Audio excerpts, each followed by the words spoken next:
Shalom saudara-saudari yang terkasih di dalam nama Tuhan Yesus Kristus.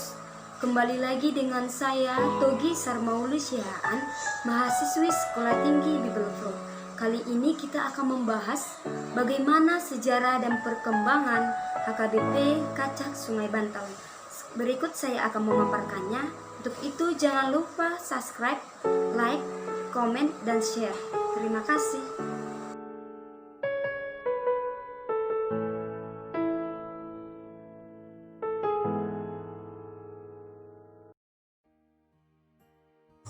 Saudara-saudari yang terkasih dalam nama Tuhan Yesus, Pulau Rupat yang merupakan salah satu pulau yang terdapat di Kabupaten Bengkalis, Riau.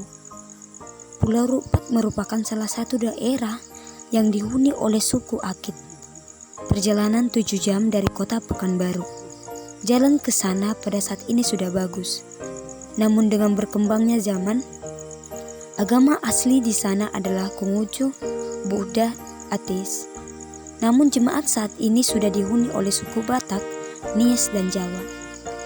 Pekabaran Injil atau Zending yang pertama kali dilakukan di Pulau Rupat yaitu pada tahun 1969. Perintis penginjil yaitu S.I. Pakpahan, P.B. Marbun, P. Siahaan yang bekerja atau merantau ke Pulau Rupat. Penginjilan yang pertama kali melakukan penginjilan yaitu Pendeta A.B. Siahaan dari Duri pada tahun 1970. Dan itu juga dibuat sebagai lahirnya penginjilan di sana. Keadaan jemaat saat ini ada 6 pos pelayanan dan sudah menjadi huria dan resort. Dan salah satu pagarannya yaitu HKBP Kacak Sungai Bantal yang jumlah jemaatnya berkisar 225 jiwa, Batak 1%, Akit 98%, Nias 1%, dan pelayan yang bertugas saat ini yaitu Sintua 4 orang, full-timer 1 orang, pendeta, dan gedung gereja sudah permanen. Sungai Bantal adalah daerah yang sangat dekat dengan hutan ayu. Awal mula pelayanan di Sungai Bantal yaitu melakukan dan mendirikan sekolah yang mengajarkan baca tulis bagi suku Akit. Pada tanggal 5 Oktober 1971, didirikanlah di Sungai Bantal rumah sekolah yang beratap nipa secara bergotong royong. Sekolah yang berdiri ini pada tahap pertama memiliki murid yang berjumlah 44 orang dan evangelis khas Tumeyang disebut sebagai gelas DC oleh seorang Akit. Karena gelas orang Akit berukuran kecil, tapi datanglah orang Batak evangelis Tumeyang ketika diberi air minum selalu meminta gelas kaca yang berukuran besar dan ada gelas khusus bagi beliau. Dia menjadi guru di sana dan merangkap sebagai evangelis yang bertempat tinggal di dalam gubuk yang sederhana. Setelah melayani beberapa bulan di Sungai Bantal, maka diadakan pembaptisan yang pertama kali bagi penduduk di sana yang dilakukan pada tanggal 25 Desember 1971. Seketika pada tahun 1975, bangunan sekolah dipindahkan ke lokasi baru. Setelah dibangunnya sekolah baru, dilanjutkan kembali dengan pembangunan gedung gereja yang terbuat dari kayu. Namun pada tahun 2007, dilakukan renovasi kembali gedung gereja pos Pekabaran Injil Sungai Bantal menjadi permanen hingga saat ini. Acara peletakan batu pertama gereja Sungai Bantal ini dihadiri Sekjen HKBP pada saat itu, yaitu Pendeta WTP Simarmata dari kantor pusat beserta Pendeta Tende Simanjuntak, Pendeta Setio dari Biro Zending, Pekabaran Injil HKBP, dan Pendeta Santio Waru yang pada saat itu menjadi koordinator Zending Pekabaran Injil HKBP wilayah Pulau Rupat. Demikian juga dengan pengembangan pendidikan, telah dibangun 3 lokal ruang belajar permanen untuk SD Zending HKBP Sungai Bantal. Jemaat HKBP Kacak Sungai Bantal sampai saat ini adalah 66 kakak, kaum bapak 56 orang, ibu 63 orang, pemuda-pemudi 57 orang, anak-anak 67 orang. Jadi jumlah keseluruhannya adalah 225 orang. Nama-nama pelayan yang pernah melayani di HKBP Kacak Sungai Bantal adalah Evangelis H. Tumeyang, Guru AM Hutapea, Guru N. Sirait, Guru F. Sianipar, Guru Marolop Tambun, Guru F. Manurung, Diakleo Esther Sihombing, Pendeta Setiojoyo yang bertugas mulai dari tahun 1991 sampai pada tahun 1996. Evangelis Ufogia Sintua Esiaan, Pendeta Hanahula yang bertugas mulai tahun 1997 sampai 1998. Dilanjut lagi oleh Pendeta Romson Sihombing yang bertugas mulai dari tahun 1999 sampai 2003. Kemudian dilanjut lagi Pendeta I. Sianturi STH yang bertugas dari tahun 2004 sampai 2006.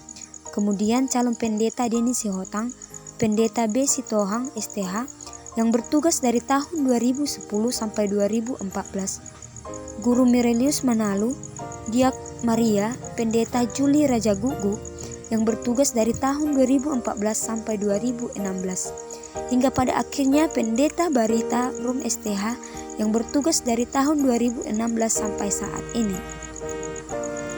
Meskipun sudah dilakukan pelayanan terhadap jemaat atau masyarakat Kacak Sungai Bantal, sinkretisme masih terjadi di sana. Sinkretisme yang sering dilakukan oleh jemaat HKBP Kacak yaitu berupa benderker, yaitu cara yang khas mengobati orang sakit, mengusir roh-roh jahat, dan meminta kesuburan. Kegiatan benderker dilakukan ketika seseorang atau keluarga mengalami suatu musibah, dan lebih dominan lagi adalah ketika seseorang mengalami penyakit.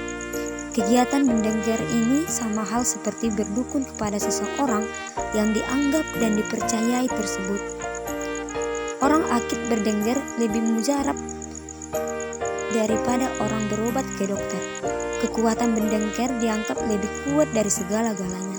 Bendengger lebih kuat dari kekuatan Roh Kudus. Dalam hal ini gereja tidak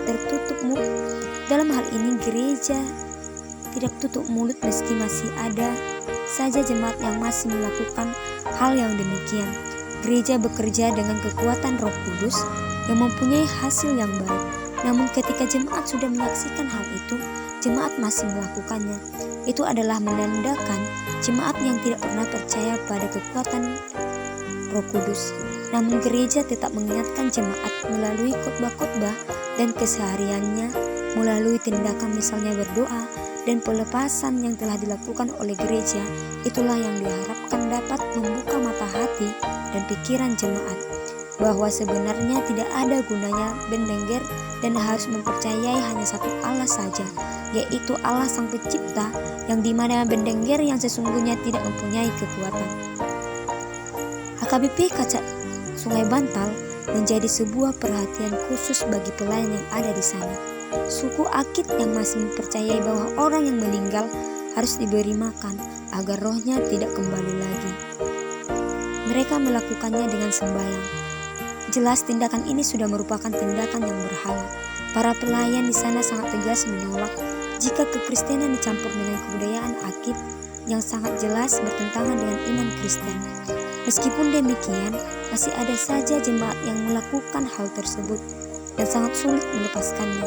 Kita menekankan pengharapan keselamatan manusia dari antara orang yang mati, bahwa orang yang sudah mati tidak ada lagi hubungannya dengan orang yang hidup. Kita menentang pandangan yang mengatakan bahwa orang yang mati dapat berhubungan dengan orang yang hidup dengan mendoakan arwah mereka. Sesungguhnya telah diketahui bahwa sinkretisme sangat bertentangan dengan firman Tuhan yang terdapat dalam Yakobus 1 ayat 8, yaitu sebab orang yang mendua hati tidak akan tenang dalam hatinya.